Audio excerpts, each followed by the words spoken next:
Balitaan sa Rembrandt November 21, 2014. Guests sina Congressman Jing Paras, Maricor M. Akul, at Dave Diwa. Today, ay ang newspaper na basta si dating Vice Mayor Mercado pumunta ng US for unknown reason. And I believe na meron kang mga comments regarding this sa mga problema at telenovela sa Senado na gusto namin update. Can you comment? If we recall, in the course of the testimony in the Senate, mukhang natutulog talaga yung tatlong senador. There was already an admission that Mercado, at least, he admitted na about 80 million binulsa niya. He also admitted that he rigged the bidding. And in a separate statement, the Vice President said that during his term, binibigyan niya si Mercado ng free hand. Ngayon, it is discovered that it's not only 80 million, but billions of pesos. So, binulsa ni Mercado yung parang siguro kay Binay. Presuming, but in the course of that investigation, sir, it's the evidence points only to Mercado so far. Para na sa akin, obstruction of justice, obstructionist ng justice yung mga senador. Dahil right in their eyes, he's a criminal. And yet they're protecting him. They allowed him witness protection program. So, naprotektahan tuloy si Mercado. So, ako, para sa akin, it seems that Mercado and the three senators are part of the conspiracy that J.P. Bautista was talking about. So, in that sense, tapos, we just saw yesterday na kawawa yung mga testigo sa Ampatuan case. Here comes witnesses na pinapabayaan ng DOJ and under the Witness Protection Program. They are not well protected. Kaya alam naman nila ang Ampatuan is really out to, win their case. So, they can eliminate all these witnesses. They have the capacity. Pero ito si Mercado, masyadong sitting pretty, pinaalis na eh. So that's the kind of justice system that we have right now under this administration. There must have been a case already filed for plunder against Mercado. Because right now, the only evidence that is unearthed is his own admission that he committed a crime of plunder. Ito palang Smartmatic, tapos na palang bidding dito. Pati ba naman sa kanyang klaseng bidding, na-magic pa rin tayo? I would say that, I think I read partial lang ng yung press ko ni Chairman Brillantes. He that Lagman, M.I.S.M.O, yours truly, and Eddie Jimenez of T.I.N.D.I.G. Now, we'd like to inform the people that I think tama na, sobra na, yung pandaraya na nangyari sa 2010 at sa 2013. Okay? We had a black box under the complete control of COMELEC, and we had no access. There was no transparency at all in what the voters really voted for. Diba? What we are actually proposing is not the manual system per se. Okay? It's only the manual voting and counting. Bakit? Kasi if you look at the whole process of automated election, or even in the manual election, what takes place and what causes wholesale cheating, yung dagdag bawas? It is not in the voting center in the precinct. It is in the canvassing, the consolidation and canvassing of votes. Doon, wholesale cheating ang pwedeng mangyari because, di ba yung 1,000 nagiging 10,000 dahil nadadagdagan sa consolidation. Pero doon sa presinto, na may mga watchers ang bawat partido, nakikita kung anong resulta ng eleksyon sa bawat presinto. But, hindi mo maaalis sa very creative Filipinos na talagang may dayaan. Okay? He will take that in consideration. Pero, retail cheating ang meron sa voting. Wholesale cheating ang meron sa consolidation. So what we are saying is that why do we have to spend billions for a machine or machines that you will use only for 1 day? 1 day, pero ang maintenance niyan, 3 years. 3 years ulit bago mo magagamit. Eh kung may kotse kayo na nasa garahe, di ba at least once a week inaandar ninyo? Eh yung mga makina, nakatenga doon sa warehouse na mainit, hot and humid. And most of the parts of the machine are plastic and rubber. Kaya nakita ninyo doon sa 2013, gagamitan pa ng walis para makapasok, di ba?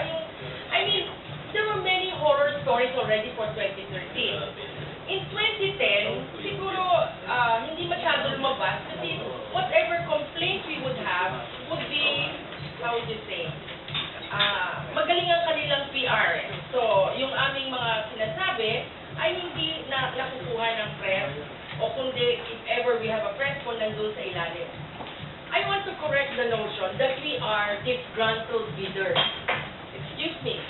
For 2010, we gave a proof of concept kung paano gagawin ang eleksyon because we were saying, voting and counting only takes 1 day. Bakit doon kayo magagastos ng bilyon-bilyon? Dapat dito. And what makes the election fast is not really the voting per se, but the counting. Diba? Yung consolidation of votes, yun ang nagpapabilis.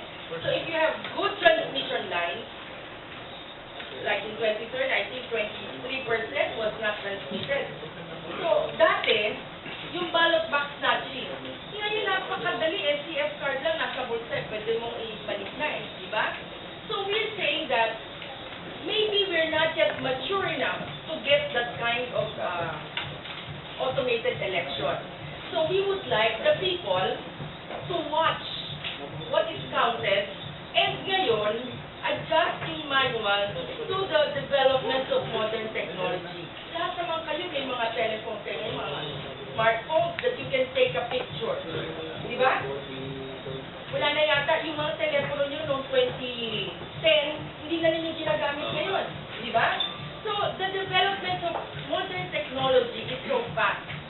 Who knows, in 2019, after the 2016 elections, baka may mas magandang makina na pwedeng gamitin. Bakit tayo bibili ulit ng lumang makina, lumang technology na nagamit noong 2010 at 2013? Nung tinanong sa Kongreso si Chairman Brillantes, bakit yung gusto ng bago? Because the initial proposal was really for 18 billion budget. 18 billion pesos. Scandalous. Kala mo money grows on trees. Samantala, hindi pa nabibigay na nga yun sa Yolanda victims, no? Anyway, sabi niya, he wanted to propose 120,000 new machines. New.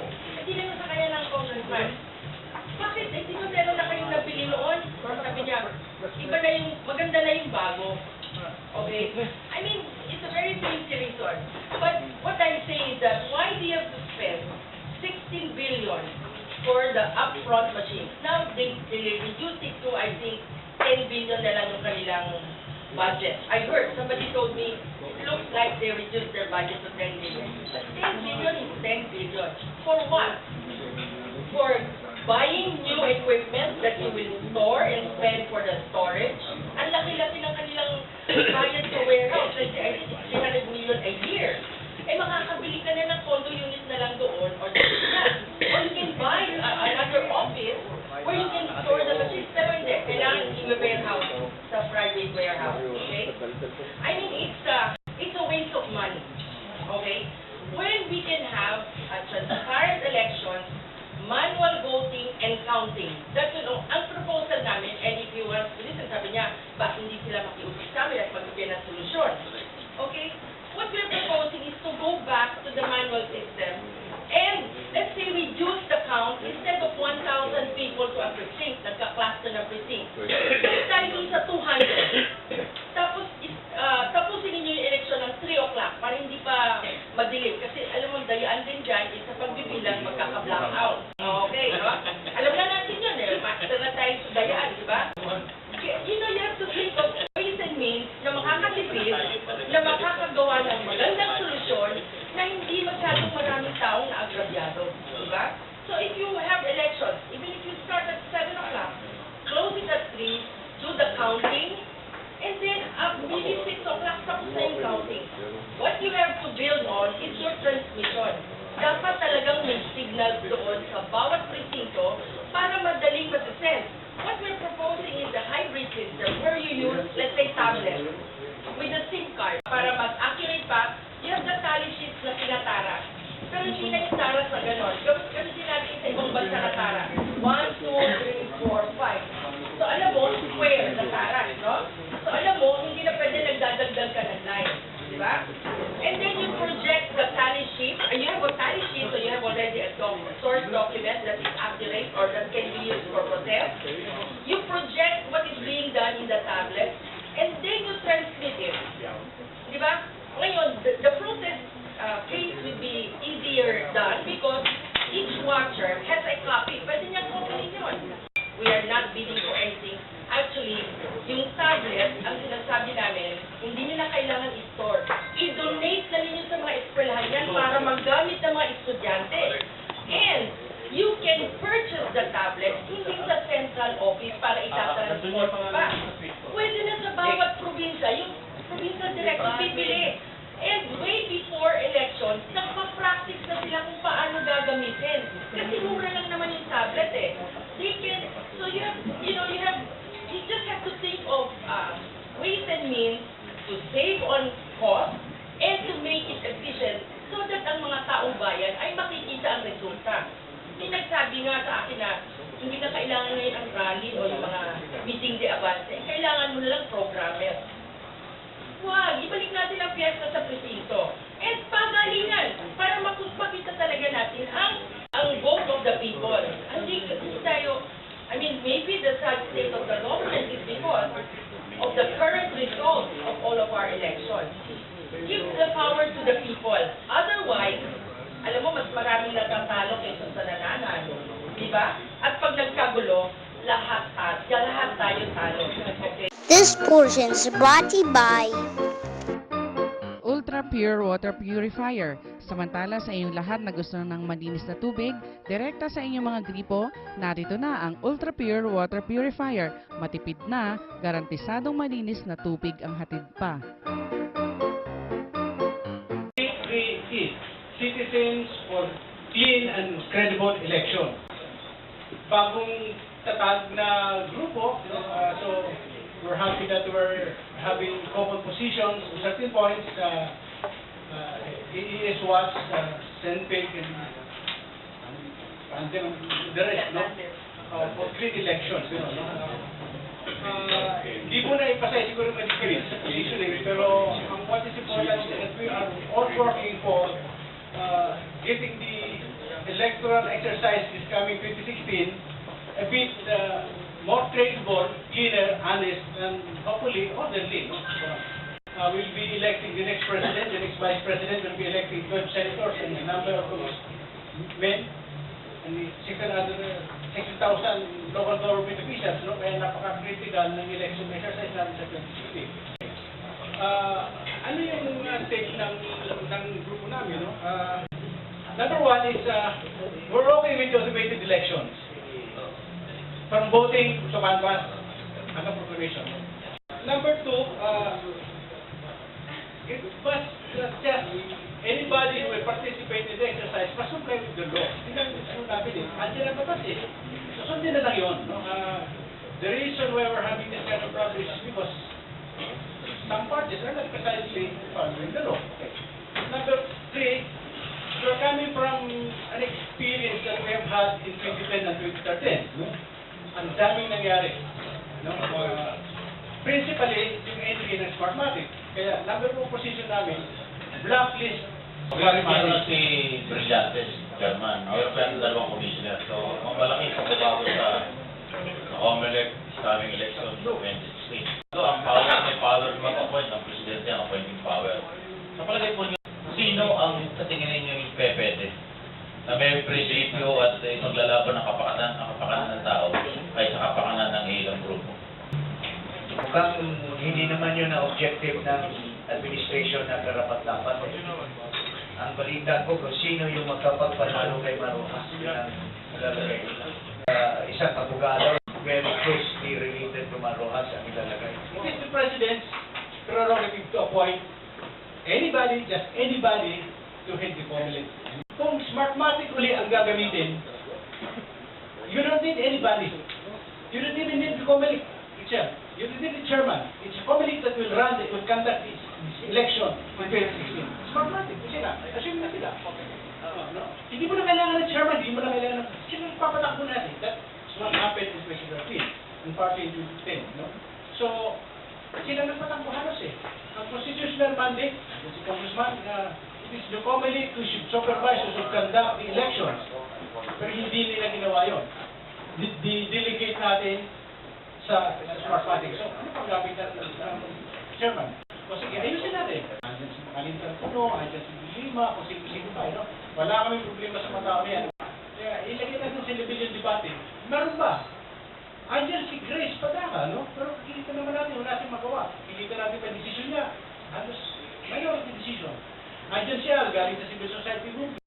As long as the system, the people that will be running COMELEC are of such kind na yung nakikita natin, walang pag-asa eh. Si Brillantes, alam natin history niya. Okay, sabi mo, election lawyer pa siya. No? Ang problema ng Rembrandt transformation, pag galing mo lang sa isang pangyayarihan pwesto eh. Hindi pa pwedeng ibalik si Gaslan o yung si Goyo na sa Baldon. Nagoyo na kayo.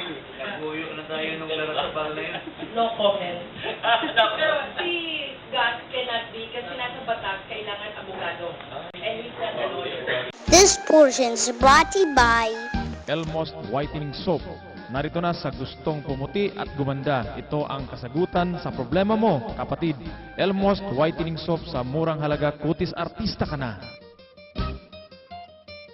Kung may problema tayo, ano ang solusyon? So kayo dapat meron din kayong idea, ano ang solusyon maganda? Kasi kung laging negative, kasi sabi na po, kanya-kanya tayong paniwala, kung lahat negative, para mawala na tayong pag-asa. Living within the law without amending the law, okay? Kasi doon sa batas, sinafeguard na ang IT. Okay? Kasi alam mo, garbage in, garbage out. Ganon sa computers, eh, no? Eh, mukhang garbage ang pumapasok. So, kahit anong ganda ng makina mo, okay, iba ang magiging resulta. Ngayon, ang sinasabi naming solusyon is a hybrid system. Meaning to say, manual yung voting and counting, automated and canvassing. Okay? Because, siguro, pag yung solution na sinasabi namin at 200 voters, you start at 7 o'clock, tapos na ng 3 o'clock, hanggang 6 o'clock, tapos na yung counting. Okay? Ngayon, yung count ninyo, nakikita ng taong bayan. Lahat ng watchers nakikita ang pagkakaras nun. So, ang dapat natutuunan ng pansin ng COMELEC is the transmission. Hindi ka mukha ng dati na 23% of the precincts were not transmitted. Ha? Of 82,000 did not transmit. That will change the result. Kaya nga sabi ni Brother Eddie in one of the shows we're interviewing, I was 19 from the start up to the end. Okay? Ngayon, ang sinasabi namin, yun ang dapat tutuunan ng pansin. You spend for the transmission, you spend for the consolidation. By the way, consolidation is already been done by COMELEC when Gas was there. Yung software for that. Okay? And it was the people of COMELEC mismo and people from DOST who crafted the software. Sinulat na nila yun, pero hindi ginamit. That only cost them less than $1 million, siguro 700,000 lang. Versus the one that is used by Smartmatic, which is, I think, I'm not sure, but I'm sure it's more than 1 million. It's about 30 million. Okay? So, ang sinasabi namin, ang solusyon na sinasabi namin is a hybrid wherein you use the manual voting and counting, and then you automate whatever is the count that is given in the precinct. So, all the watchers, what we're saying is make it transparent and credible. So, it's a transparent and credible system. Walang, kung ikaw ay magpoprotesta, kasi ang watcher mo may bilang. Lahat ng watchers mo may bilang. So, madali kayong mag-consolidate at gumawa ng sarili ninyong count. Dapat, kung pareho nung nasa presinto, your source data, dapat pare-pareho yan sa presinto. Doon naman tayo nagkakamali kasi kaya sinasabi namin yung hocus-pocus, kasi pag pindot mo, wala ka namang voter verifier capability. Hindi mo alam kung yung boto mo ay nabilang. Okay? Congratulations. Oh, congratulations, you are voted. Okay? So,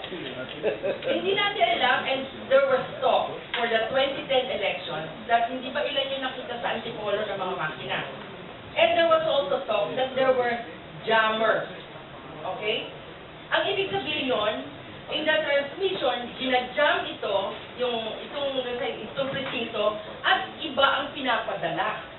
Hindi mo ngayon malaman dahil nasa batas, dapat may digital signature. Pag tinanggal mo yung digital signature, anybody can send a message, right? Ano pa, ang the one that we are really actually against is that there was no source code review. Anong ibig sabihin ng source code review? Na yung programa ay na-review ng mga partido na walang routine doon or a subroutine that will add votes to, let's say, a candidate and remove votes from another candidate. Automated dagdag bawas. Dapat nakikita kung ano yung programa. At hindi lang na yung programa ay na nasa makina, ay nandoon sa central bank, kundi kung ano yung programa na na-store sa central bank is existing in each and every one of the 82,000 PICOS machines. Hindi yun nagawa eh. Hindi naman nila nag-certify na lahat yun. Okay, another paglalabag sa batas, and alam ko sasabihin ni Chairman, heto ka na naman, yan na naman ang mga issues. And sasabihin ko, Chairman, siguro even 100 times, uulit-ulitin ko, kasi hindi naman yung sinasagot yung issue.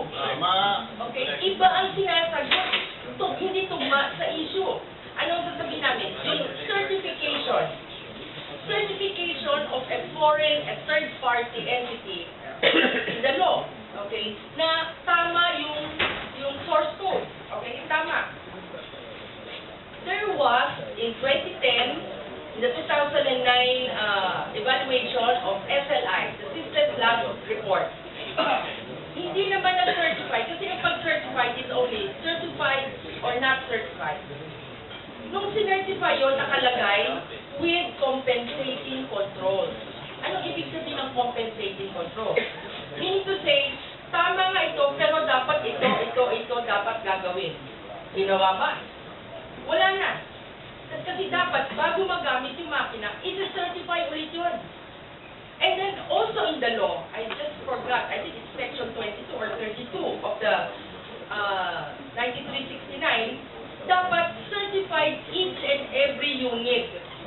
Okay, at dahil nagmamadali tayo para sa 2010, kailan lang na ano yun, na manufacture yung mga makina, isa pa rin paglalabag nila sa terms of reference yun. Dapat, yung mga makina, ang ginamit nila, yung company must be ISO certified. Smartmatic is not ISO certified. They use the certification of JARLTEC of Taiwan, a Chinese company, na magmamanufacture ng mga PICOS. Pero, nagkaroon tayo ng ondoy, or what was that, malaking storm, na pati ang Taiwan ay nabaha. So, the company, JARLTEC, nabaha sila. So, they may excuse sila na hindi pwede sila magmanufacture ng mga makina, kundi minanufacture yan sa China. Okay? Mainland China, hindi na sa Taiwan. Okay? Understandable, nagiging sila ng excuse sa COMELEC na hindi kaya ng JARLTEC. But if you take a look at the bid, kailangan ISO certified. Kung yung company that is ISO certified is removed from the equation, therefore hindi sila nag-comply sa terms of reference ng bid. Right? Nasa bid requirement, ito yung digital signature. If you take a look, and you did, you take a look at the bid document, the financial bid na sinabit ng Smartmatic. Pagdating sa digital signature, zero. Meaning to say, wala silang balak na gumamit ng digital signature. Kasi mahal pa noon eh. Ngayon mas mura na, and the government has the capability. But we're talking about violations to the 2010, which makes the result of all elections under the PICOS machine questionable. Okay? Ngayon, sa 2015, kung yun na naman ang gagamitin, mas malaki na ngayon ang possibility na mas magagalit na ang bayan. Diba? So, yun ang sinasabi natin, bakit ba kayo nagpupumili sa huwag gamitin ito? Kami umiiwas na magkagulo ang bayan. Kasi pag mas marami ang natatalo, mas marami ang magrarally, magkakagulo. Do you want a repeat of Hong Kong? You know, nagrarally against the government? We don't want that. Gusto natin kasi, tama-tama sa 2015, we will have an ASEAN community. We will turn off our investors again. They will go to the other countries in the ASEAN community. Sayang naman. Kaya dapat natin i-safeguard ang halalan ng 2016. Ang paraan, ang solusyon na binibigay namin is actually to make it a credible and a transparent election para ang taong bayan tatanggapin kung sino yung nanalo. Solution sa amin is just we get back to the automated system. Nasimulan na natin yan. Reduce or eliminate the glitches, conduct a proper procedure, comply with the law. Noong ilibag ang AES law, yun ang solusyon. Ang tanong sa COMELEC, very positive yun, batas. COMELEC ang negative dito. Hindi tayo. We have to avoid being preconditioned to the kind of thinking that Russell Brillantes is using. Ang mga Philippine Computer Society, SENPEC, AES Watch, C3E, Panggulang Demokrasya, Solidarity for Sovereignty, hindi yan ang problema kasi nilalabas lang nila kung ano yung katotohanan. Ang problema, at ito ang dapat sagutin ni Ginoong Brillantes, bakit ayaw i-implement ng COMELEC ang batas? Why does the government, in this case the COMELEC, repeatedly violate the law? Yan ang dapat sagutin nila, hindi ginagawa nila tayong defensive. Pero sabi nga ni Maricor, pag nagkagulo, lahat talo.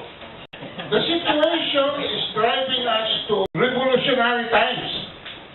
And revolutionary times will require revolutionary remedies.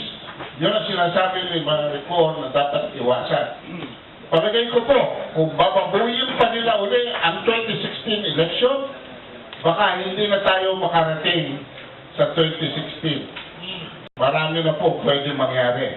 Ang mga estudyante po, nagsimula ng magka-class ng Lunes, yung 71 coconut farmers, bumaba na, Merkulis, Huwebes, marami pa pong kilos protesta na mangyayari.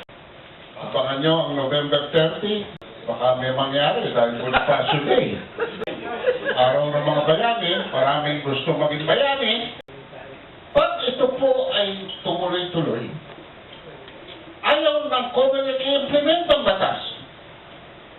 Very clear ang batas. The election returns transmitted electronically and digitally signed shall be considered as official election results and shall be used as a basis for the canvassing of votes in the proclamation of a candidate.